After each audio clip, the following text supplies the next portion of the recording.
It's showtime! I am Hubert, a humble servant of Lady Edelgard. I heard you came to the aid of Her Highness. You have my most sincere thanks. This is Petra. She has come all the way from Brigid to study in the Empire. Back on her archipelago, she is actually a princess. In Fodlan terms, she would be called heir to the throne. Hello, I am called Petra. I am pleased to be meeting with... I am pleased to have met you.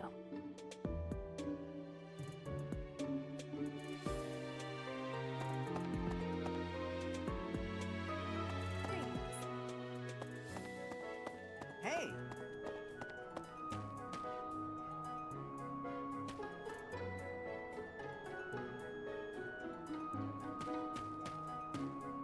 Hello.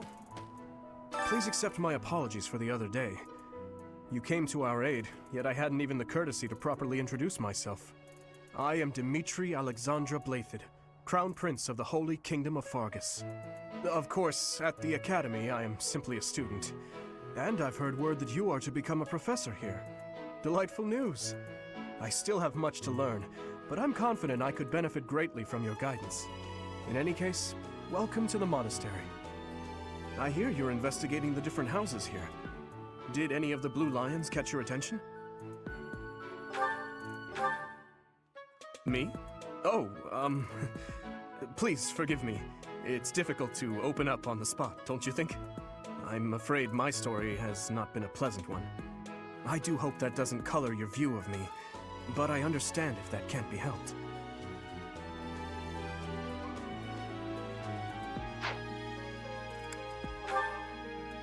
Dedu was born in Dusker, and has been loyally working in my service for the past 4 years. He's rather taciturn, but once you get to know him, you'll see he's a kind and good-natured young man.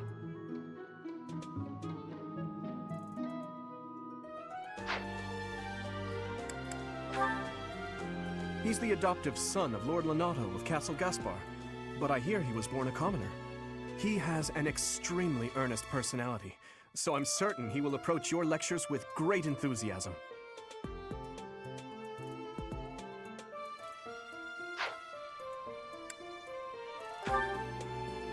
Felix is the heir to House Fraldarius. He has a bit of a sharp tongue, but don't let that fool you. Deep down, he's a good guy. He gravitates toward people who are skilled. Perhaps you would enjoy a friendly competition with him sometime.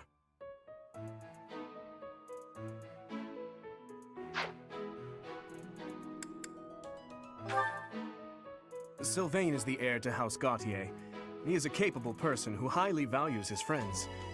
That said, well, he's always been a bit of a skirt chaser, so to speak. Pardon my bluntness.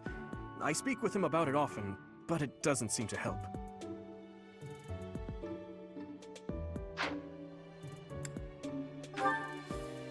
I hear she was born to imperial nobility, but a twist of fate brought her to the kingdom. She may seem carefree on the surface, but she's actually a kind soul who pays careful attention to everyone around her.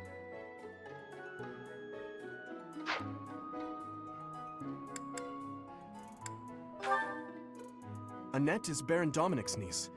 She is a talented student who scored extremely high marks at the Royal School of Sorcery. She's cheerful and hardworking. Brilliant, really. Though she can be a bit oblivious at times. I hear she caused an explosion in the kitchen last night.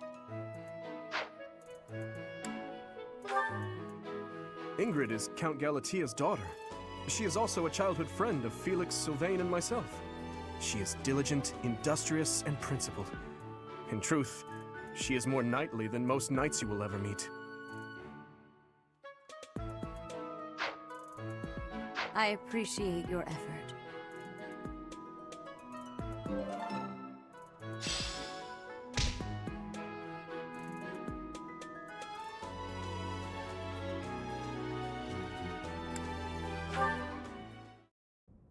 How are you enjoying your time at the Academy thus far? I hope you have found our halls brimming with the vitality of well-intentioned souls. I suppose it is time for you to take charge of one of our 3 houses of students. I must note that I am personally against entrusting someone as lacking in trackable history as yourself with such a task. But it is as the Archbishop desires. The black eagles, the blue lions, and the golden deer. All so different. I hope you've made it a point to get to know each of them. Since you are new here, we have decided to allow you first pick. Manuela and I will take charge of the remaining 2 houses.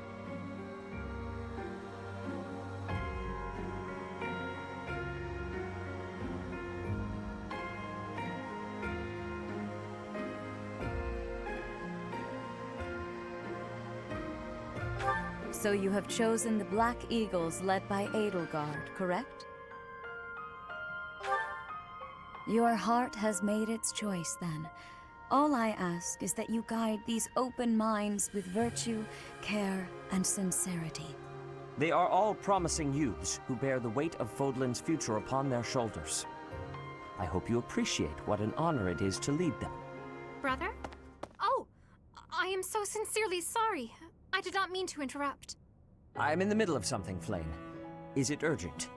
No, it's nothing. More importantly, who is this? This is our newest professor at the Academy. Oh my! A new addition to the Officers' Academy! I am so very pleased to meet you, Professor. I am Sedith's little sister, Flame. I am so happy to make your acquaintance. Let us focus on the topic at hand. There is something you should be aware of. In a few days' time, there will be a mock battle between the 3 houses, intended to gauge the current progress of the students. We will be using this battle as an opportunity to ascertain your own abilities as well. Please do not disappoint the Archbishop. That is all.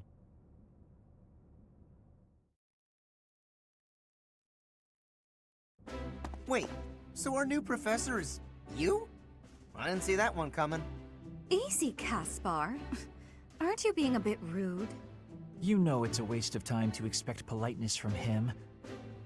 It will be a pleasure learning from you, Professor.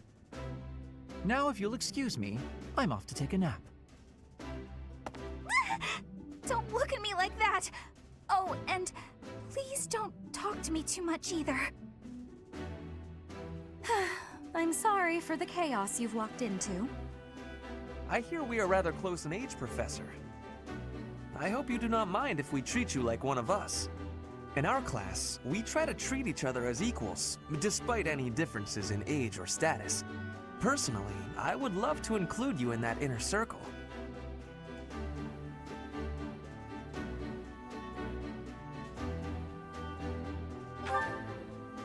You have a gut, Professor. I will take great joy from your teachings. Petra, I believe you mean to say that our professor has guts. That's a bit different from having a gut. You can't go around saying someone so slim and attractive has a gut. Oh, please take my apologies. I have not yet mastered this language. Professor, I want you to know that it's perfectly acceptable for you to treat me as you do the others. I may be the Imperial Princess, but here at the Academy, I'm just another student. That said, know that I have high expectations of you, and high hopes. But I'm certain you can lead the Black Eagle House to greatness. Sure. Now let's break the ice with a training session. I want to see our new teacher in action. Why will the ice be broken? Is this a custom I have missed in my studies? Not real ice, just the ice of, well, it just means let's get to know each other. I don't want to train. Let's stay in the classroom and learn from a book. Let's all calm down and have a nice cup of tea, how about? Doesn't that sound lovely, Professor? I know we all agreed to treat each other as equals, but there is a limit to what I can tolerate. The esteemed Black Eagle House requires order.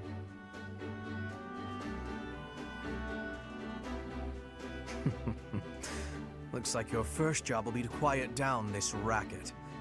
I don't envy you. They're not normally this rowdy. I do hope you can manage, Professor.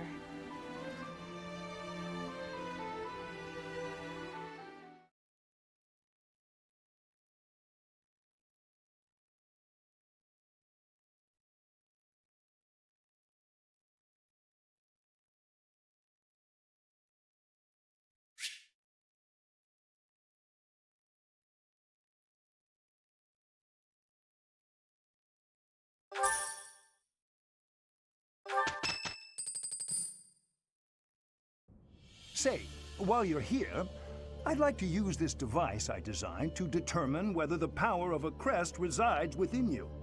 Won't hurt a bit. Promise. You don't know about crests?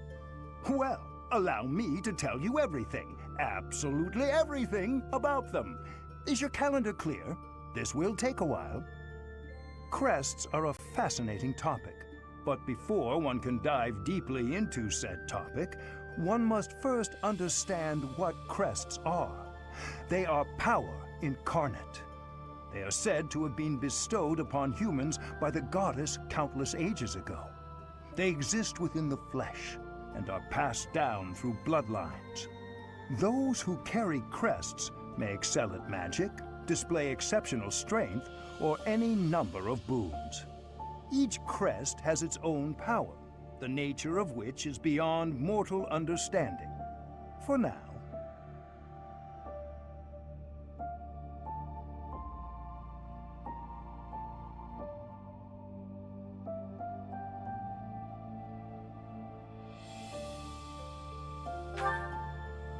I suspect as much, yes. But we won't know for sure unless I look into the matter. As I said, crests are passed down through the blood. However, just because someone carries a crest does not necessarily mean their descendants will inherit it as well. Only a scarce few descendants of a crest's bloodline end up inheriting that crest's power. Perhaps one of your ancestors bore a crest, and you just happen to inherit it. That is how a crest usually presents itself, after all.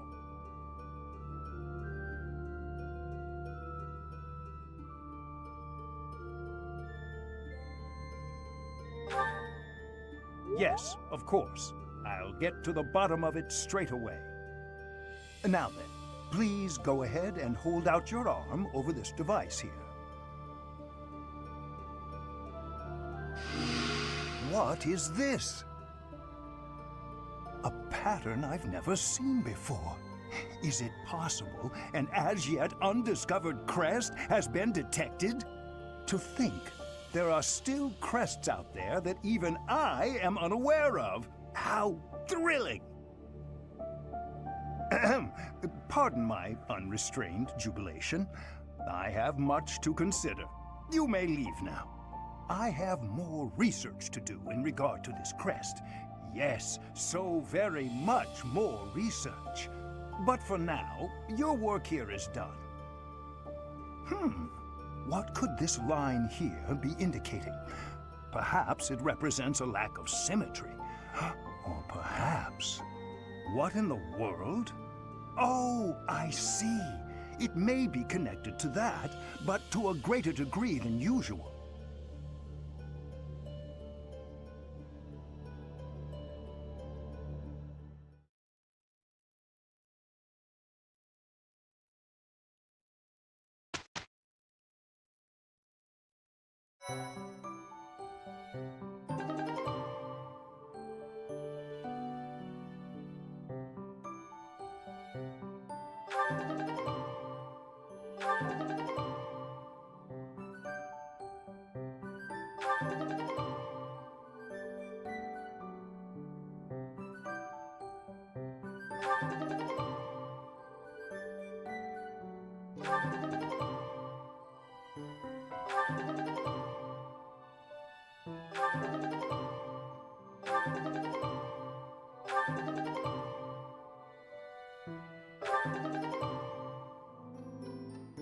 With each moon, professors of the Officers' Academy receive a schedule for the month ahead. It notes the days on which events and missions will take place that month. Pay careful attention to your schedule, so that you may thoughtfully plan what you intend to do each month, and when.